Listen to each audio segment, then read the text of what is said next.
प्रिय विद्यार्थियों, नमस्कार। मैं आपके लिए आज एक 12वीं क्लास की भूगोल के विषय से संबंधित एक टॉपिक लेके आया हूं।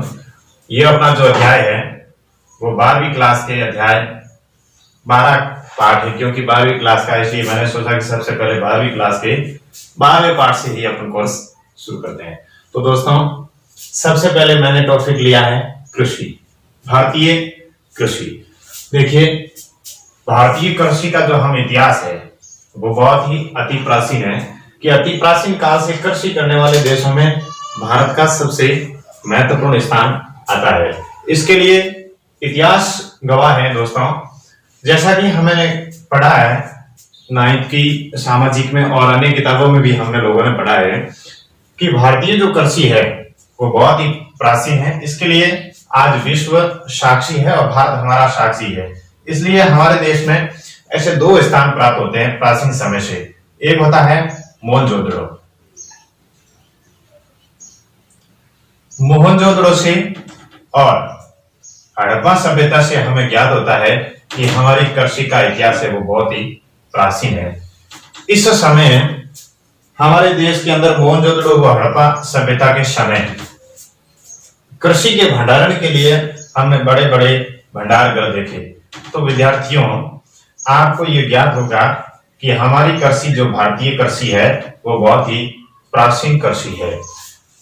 अब हम सबसे पहले भारतीय कृषि का थोड़ा सा इतिहास जानते हैं कि भारतीय जो कृषि है या कृषि है वो सर्वप्रथम कब से शुरू मानी जाती है। कुछ विद्वानों ने इस कृषि की शुरुआत है वो ईसा मसीह के जन्म से 8000 वर्ष पहले, यानी कि इसकी शुरुआत है वो 8000 ईसा पूर्व से मानी जाती है। लेकिन कुछ विद्वान, एक रूस का विद्वान है जिसका नाम है बेबीलोन, बेबीलोन महोदय ने कहा 1951 के अंदर कि जो भारतीय जो कृषि के जो 8 स्थान बताए थे उन्होंने, कितने? 8 स्थानों में से एक स्थान भारत को भी शामिल किया गया। तो दोस्तों या विद्यार्थियों, आप सब जानते हैं कि हमारी जो कृषि है, जो भारतीय जो कृषि है, बेबीलोन के अनुसार सबसे पुरानी कृषि है और हमारी कृषि का जो महत्व है वो आज हम सब जानते हैं। तो इस प्रकार विद्यार्थियों, हमने भारतीय कृषि का इतिहास जाना। अब हम भारतीय कृषि का महत्व को जानेंगे कि भारतीय कृषि का हमारे क्षेत्र में क्या महत्व है, किस प्रकार इस कृषि का योगदान है। तो सबसे पहले हमने देखा भारतीय कृषि का इतिहास, अब हम देखेंगे कृषि का महत्व। विद्यार्थियों, वैसे आप सब इस बात से रूबरू हो चुके होंगे कि भारतीय जो देश है विश्व के अंदर सबसे प्राचीन कृषि वाला देश था, लेकिन आज भी भारतीय लोग अधिकतर कृषि पर निर्भर है। भारत, देखिए, सर्वप्रथम हम बात करते हैं भारत की कि भारत किस प्रकार से कृषि पर, कितने प्रतिशत भारतीय जो लोग है, जनसंख्या है, वो कृषि पर निर्भर है। भारत की जनसंख्या है जो 54.6% जनसंख्या आज भी प्रत्यक्ष रूप से भारतीय कृषि पर निर्भर है। कितने प्रतिशत? 54.6%। 54.6% भारतीय जो जनसंख्या है या जो लोग हैं वो आज प्रत्यक्ष रूप से कृषि पर निर्भर है।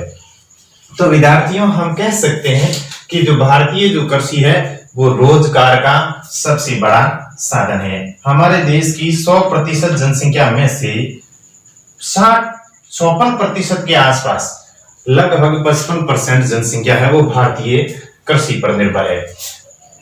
भारत के जो सर्वाधिक जो उद्योग है, अधिकतर उद्योग है, उनको भी कच्चा माल कृषि से प्राप्त होता है।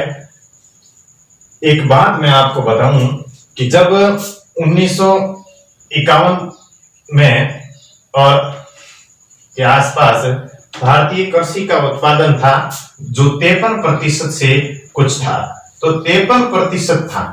लेकिन जब 2014 से लेकर 2015 में जब इस कृषि के आंकड़े ज्ञात किए तो हमें पता चला कि भारतीय कृषि का जो प्रत्यक्ष है वो घट करके 17.5% रह गया। यानी कि भारतीय कृषि का सकल घरेलू उत्पाद के अंतर्गत, भारतीय कृषि का सकल घरेलू उत्पाद के अंतर्गत इसका प्रतिशत घटकर 17.5% रह गया विद्यार्थियों। तो ये हमारे लिए एक बहुत दुखद की बात है कि भारतीय कृषि का वो महत्व है वो धीरे धीरे घट रहा है। इसका कारण क्या?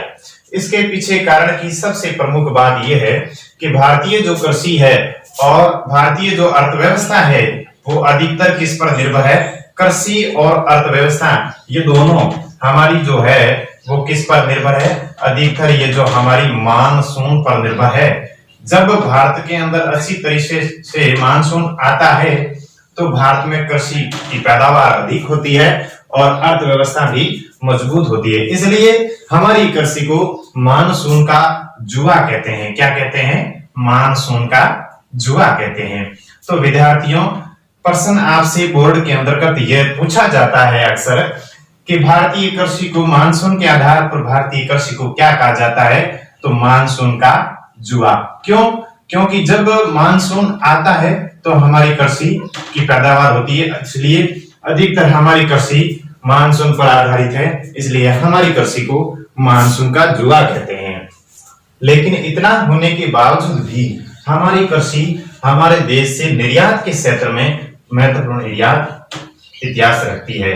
तो विद्यार्थियों, निर्यात के क्षेत्र में हमारी जो कृषि है इसका लगभग 12.7% जो उत्पाद है जो हम कृषि से अन्य देशों को निर्यात करते हैं। क्या करते हैं? निर्यात करते हैं। तो प्रश्न विद्यार्थियों आपसे इस प्रकार से पूछा जाता है कि भारतीय कृषि को क्या कहते हैं? मानसून का जुआ कहते हैं। कितने प्रतिशत भाग है वो प्रत्यक्ष रूप से जनसंख्या कृषि पर निर्भर है? तो 56.6%।